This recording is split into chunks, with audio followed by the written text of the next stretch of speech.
おはようございます。たかしです。本日は11月12日火曜日、ただいま8時17分。それではポンド円とドル円の相場分析をやっていきましょう。前半はポンド円、後半はドル円をやっていきます。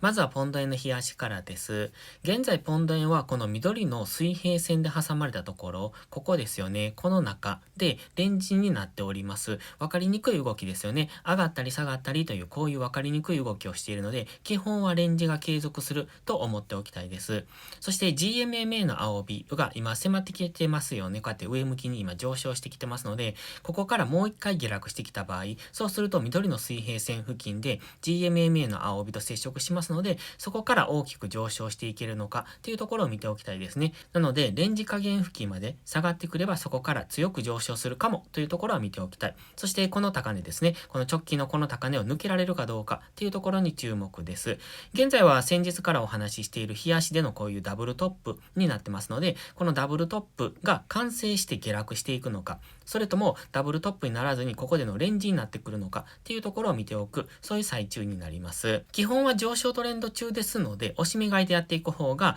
トレードはやりやすいと思いますし、もしここレンジ上抜けたら結構大きく上昇すると思うんですね。そうするとここ208円ぐらいまでは上がってくると考えますので、その辺の動きについていく方がいいと思います。もちろんダブルトップからの下落の可能性もあるんですが、基本は上昇トレンドだということはお忘れのないようにしてください。では4時間足です。4時間足の GMMA は横ばいですよね。ですので基本的には分かりにくい動きです。レンジなんですね。先ほど言ったようにこういうレンジを想定しておいてください。なので今ここ現在地でのすごく中途半端、GMMA の青帯の付近にありますよね。こういうところはどちらに動くのかが分かりませんので、こういうところでトレードをすると打っても勝っても負けやすいです。例えば直近の安値、この辺りが意識されてますよね。そしてこのレンジの上限、ここも意識されてますので、こういうところに引きつけてトレードをするっていうのはいいと思います。特に昨日なんかはこの高値が意識されてましたよね。このオレンジの水平線。なので、今はこのオレンジの水平線、緑の水平線、そしてこの金曜日の安値ですね。この辺りにラインを引いておいて、そこにアラートを仕掛けておくのが分かりやすいと思います。その辺付近まで来るまでトレードはしないということです。つまり今みたいな中途半端なところでトレードをすると上がるかもしれないし、下がるかもしれないという分かりにくいところにあるので、こういうところでトレードをすると負けやすくなるので、ご注意ください。アラートをこの辺に仕掛けておくと言いましたが、トレーディングビュー簡単にアラート設定できますので、そこまでは無駄な時間になりますよね。ここまで到達するまで、例えばこのオレンジの水平線に到達するまで、そしてピンクの水平線に到達するまで、ここまでは待ち時間になるんですね。現在のこういう動きっていうのは待ち時間になりますので、アラートを設定しておいて、通知が届けばそこで初めてエントリーを検討するという、そういう考え方を持っておけばいいと思います。トレーディングビュー分かりやすいチャートですので、まだご利用でない方は概要欄に URL を貼っておきます。無料登録できますので、分かりやすいチャートをお探しの方はぜひご利用ください。そして現在4時間足でここ3損みたいな形になってますよね。これ昨日 X でも投稿したんですが、4時間足が3損っぽい形になってきましたねっていう話をしてました。この3損からの下落になるのか、それとも3損否定で上昇するのかっていうところですが、基本的にはこの水平線、3本の水平線意識しておけばいいので、オレンジの水平線を上抜けると次のライン、この緑のラインまでの上昇。オレンジの水平線が上抜けられないのであれば、直近の安値までの下落みたいな考え方を持っておくと分かりやすいと思います。では1時間足です。1時間足も分かりにくいんですね。この金曜日は強く下落してきたんですが、昨日は強く上昇。そしてそこからはじりじりと下がってきております。1時間足も GMMA の青帯横ばいですよね。ですので基本的にはこういう GMMA を挟んでの動きっていうのは分かりにくいので、トレードは注意が必要ですので、先ほど言っていたラインですね。1時間足には赤い水平線を引いてます。このラインと、このラインと、このラインを意識しておくとトレードはやりやすいですし、当然勝率も上がってきますので、そういうところまで引きつける癖を持っておいてください。ではドル円を見ていきましょう。ドル円も GMMA の青帯、上向きで上昇トレンドなんですが、まだ一度も GMMA の青帯にタッチしてきてませんので、こういう動きは想定しておいてください。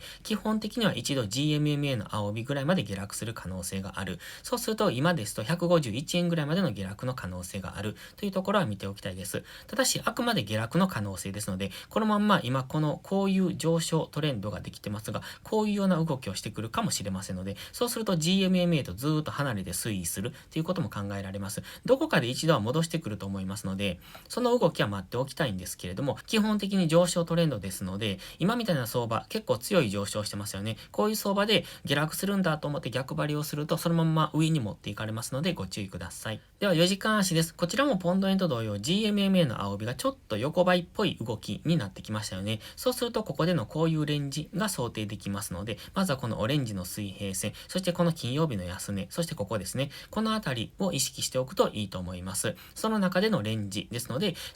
この高値、この高値、この安値、この安値に引き付けてトレードをするっていう、そういう考え方ですね。もちろんこの水平線、現在のこの高値を上抜けると、直近高値の155円ぐらいまで上がっていくと考えます。その辺の動きについていければいいですね。ストキャスティクス高値圏ですので、基本的に本日は下落方向を見ておきたい。まずは GMMA の青帯ぐらいまでの下落。そこを下抜けてくると金曜日の安値ぐらいまでの下落ですね。では、1時間足です。1時間足も水平線比較的意識されてますね。先ほどのオレンジの水平線、そしてこの直近の高値、このあたりも意識されてきてますので、本日下落してきた時はこの辺で反発する可能性ですね。153円ぐらいでの反発のイメージは持っておいてください。で、その前に GMMA の青帯ここにありますので、GMMA の青帯からの反発で、昨日高値を上抜けてくれば、直近高値155円ぐらいまでの上昇という、こんなイメージも持ってます。深く下がってきた時はこの辺ですよね。152.5 ぐらいまで下落してくるかもしれません。そうするとこの安値、先ほど4時間足で言っていたこの安値が意識されてきますし、この安値下抜けるとこの辺ぐらいまで下がってくるのかなというところですね。ただし1時間足も一応レンジなんですけれども、基本は GMMA の青帯、上向きですので、上昇トレンドだということはお忘れのないように、4時間足もレンジではあるんですが、大枠では上昇トレンド中なんですね。ですので、大きくは目線は上、上昇トレンドの中で、現在はレンジに入ってきているので、もしかすると大きめの下落、このレンジの下限まで大きく下落をする可能性はあるんですが、基本的には下がったところは買われやすいんだという、そこは忘れないように、そうでないとここから大きく下落すると勘違いすると、トレンドに逆らったトレードになりますので、そういうトレードをしているといつまで経っても勝てませんし、勝てたとしても値幅が小さくなりますので、大きく勝ちたいのであればトレンドに順張りです。トレンドが上を向いているのであれば上昇トレンドなので、押し目買いで考えるっていうこと。その時は逆張りのショートエントリーはしないという、そういう考え方を持っておくと大きな利益が狙っていけます。